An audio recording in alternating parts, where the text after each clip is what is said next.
All right, well, welcome, kings and queens. We're back, y'all, and we are talking Kenyamoore, Real Housewives of Atlanta star. Listen, Kenyamoore, the rise and fall of Kenyamoore. Believe it or not, kings and queens, Kenyamoore, in my opinion, has single-handedly managed to take down her own branding empire. Single-handedly managed to take down her own branding empire. I've said it before and I will continue to say it, and nobody's going to get me off of my square when it comes to this. There is safety in the motherfucking pause.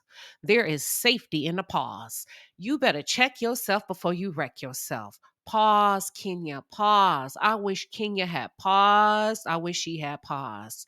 Man, let me tell y'all what my grandmother said. A while back, my grandmother told me to pick your friends like you pick your fruit. What does that have to do with what Kenyamoore has done to newbie Brittany Edie? I'll tell you. Let's get to it. For those of you who are just tuned in, or if you're new to the channel, welcome to the palace. I am Queen Sheba. I cover a variety of hot topics specific to reality television, but most importantly, I hone in on the psychological and the behavioral traits of the Black experience. Subscribe now. Yes. Pick your friends like you pick your fruit. And how do you pick your fruit? You pick it very carefully.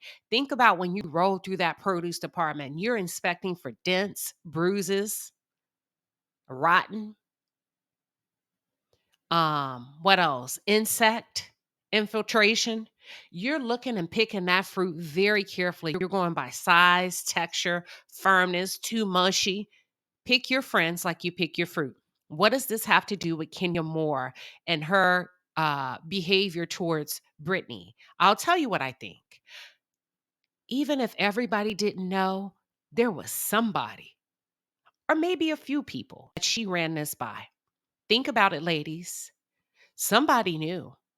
And that's why it's important to pick your friends like you pick your fruit very carefully. And not only picking your friends like you pick your fruit, making sure that everybody that's with you is not necessarily on your level, but you need one or two that's above your level. Something that you're aiming or striving to be, because those are the ones that are most likely going to, what is it? Pull your coattail and say, "What are you doing?" And I don't know who pumped her up to do that. I don't think she held it to herself. Whomever said, "Girl, yeah, get her, girl." Man, they walked her ass to the edge and they allowed her to jump.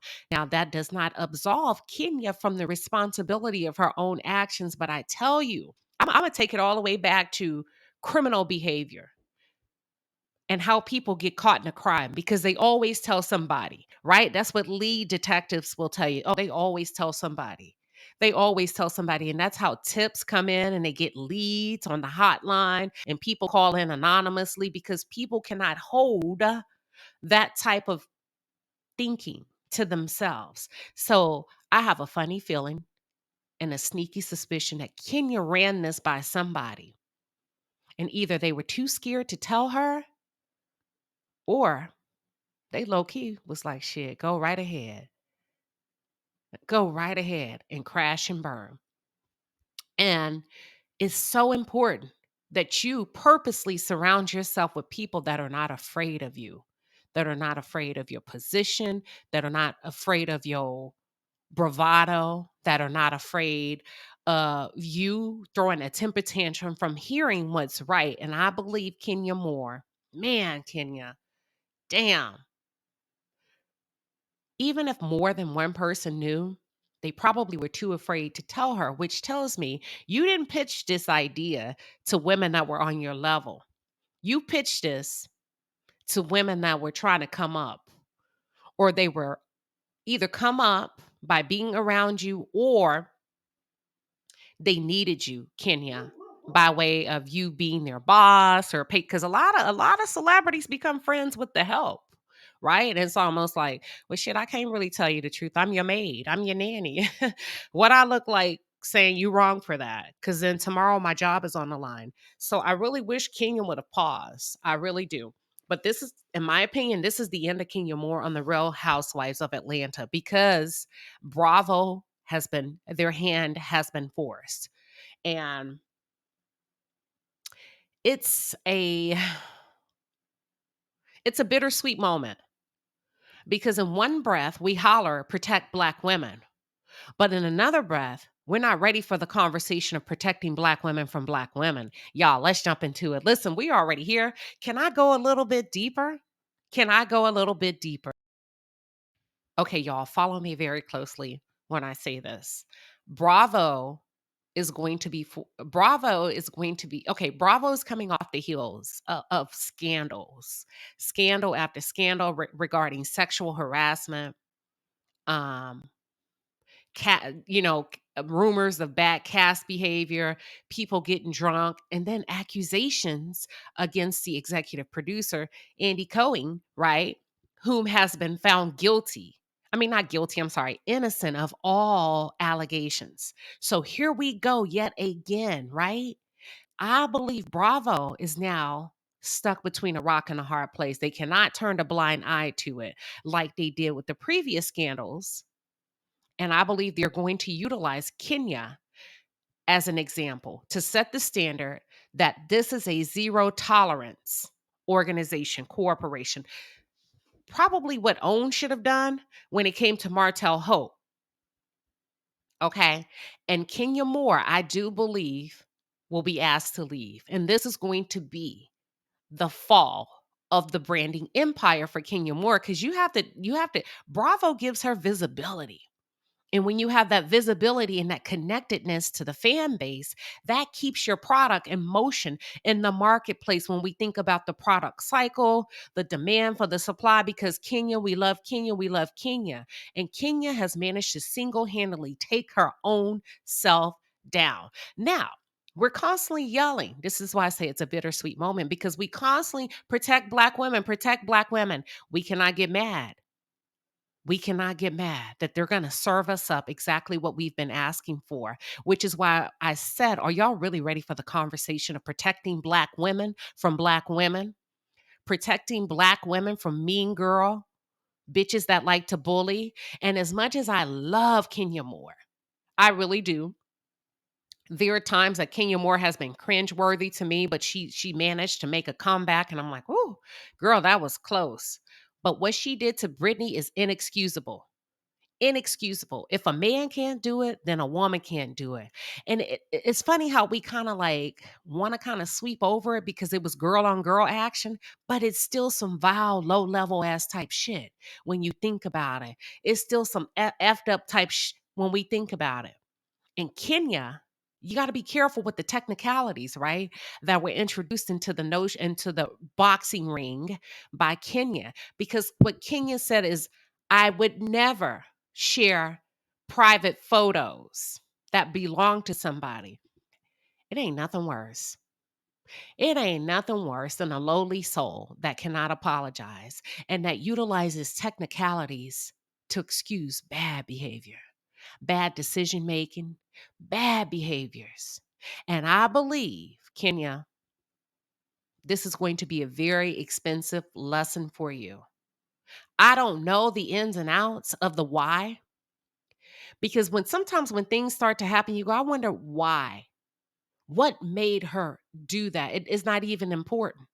This is going to be a very, very expensive lesson for Kenya. And let me tell you what it just did. It set Britney up for success, because Bravo will not be able to get rid of Britney. You just bought Britney about 2 to 3 seasons, because if they don't invite her back, now they have a lawsuit on their hands. Now they have a lawsuit on their hands. You get what I'm saying? So here's what I believe is going to happen. Kenyamoore is gone. Kenyamoore is gone. She has to be gone, because that's revenge. I heard the images were horrible, and it's just wrong, Kenya. Oh my God. That's why I said, who talked you up? Who talked you up? What friend Said, girl, get her. Put that bitch in her place. Let her know she don't pop out. And sometimes we can be so busy with wanting to have the last word. Being right, baby. Being right will cause you to be by yourself. I remember Joyce Meyer said that a long time ago. And Kenya's need to be right, need to have the last word, has caused her to lose everything. And in the most heartfelt way, I don't feel bad for her because she could have and she should have paused. Speak of pause, if y'all haven't already, please go to queensheba.com, queensheba with an I.com, and get that pause merchandise, y'all, because it'll save you from a lot of trouble. It's a great reminder to wear on your body. And plus, you're going to look good in it too. Get you a cute little hat, get you a cute top, tie it up in the front. Put on a cute pair of summer jeans and some heels or some cute little sandals, baby, and pause. That pause can save a lot of ass whoopings. That pause can save a lot of money. And I just don't understand the viciousness. There are some people that go low. When they say, you go low, I'm going to hell. Well, you just took it to hell, Kenya. You just took it to hell. And I believe your time is up. And y'all, I love Kenyamoore, but I cannot support bad behavior. You can ask anybody that's close to me. Listen, what you doing? What the hell are you doing? You can't sit next to me acting like that. And somebody should have told Kenya, that's not a good look. Kenya, you're risking your brand. But I think sometimes we have to be mindful of the ego. That's why God says, renew your mind daily. You got to renew yourself every day. And that's so important. It also says a wise man seeks counsel. Ain't nothing wrong with going there is absolutely nothing wrong with going to someone to vent and or to ask for advice before you make a move, before you make a big decision. And I really wish that Kenya would have brought somebody else in the equation. If you got 9 of your homegirls telling you yes, you know what? It's like a doctor. Go get a second opinion. You know what? Let me go see what somebody else says. That's not as close to me. And I wish she would have done that. Wish she would have done that. And most importantly, I wish she would have came out and accepted full responsibility without trying to slither and intellectualize her way out of responsibility. I wish she would have paused and completely abandoned the need to be right. I really didn't do no wrong because this photo was on OnlyFans or whatnot or whatever. That's not the point. The point is nasty behavior. The point is you meant it for ill will. Your agenda should have been checked at the door. You should have checked your heart posture. You should have backed up off of it because you came to kill, steal, and destroy when it came to that girl. Now, I'm not saying that Brittany didn't draw blood. That's not, you know what I'm saying? But what I am saying is we're all responsible for what's your agenda? What outcome are you hoping for? Study long, study wrong. Because the same thing that you wish on others, you ultimately find yourself enduring. And the same destruction, the same embarrassment, the same takedown strategy that she utilized and inflicted upon Brittany, she got to eat it. She got to swallow it because you about to lose your job. You about to lose your job. A beautiful, successful, dynamic, intellectual, smart, powerful woman being petty, needing and wanting to be petty just to fucking prove a point. Have at it, Kenya. And I think it's going to be a very, very expensive lesson. And I also think it's going to be a heartbreaking lesson. And I think it's going to cause her to do a lot of self-reflection. Either that, or she's going to take on a hard shell and a demeanor to try to defend what she did or did not do. But she would have been better off coming out the gates, acknowledging that she was wrong, and she should have apologized She still has time to apologize to Brittany while Bravo conducts their investigation. I don't think she will. Most people won't. When you go too far, when most people go too far down the line, they're going to dig in. They're not coming off of it. It's like a pit bull, right? They're going to lock onto and justify and justify. And I think if she considers, not to the people, but apologizing to Brittany, because that's the one that you offended. But I don't think she's going to do it. But if she does, that's a good step in the right direction. But yeah, they're saying, y'all, that she's reportedly in big trouble with Bravo, and that her antics have allegedly gotten her indefinitely suspended. She put them in a very hard position because that's revenge porn. They're going to have to let her go. What are y'all's thoughts about all of this? Because when it comes down to it, are we really ready to talk about the notion of protecting Black women from other Black women? Let's talk about it.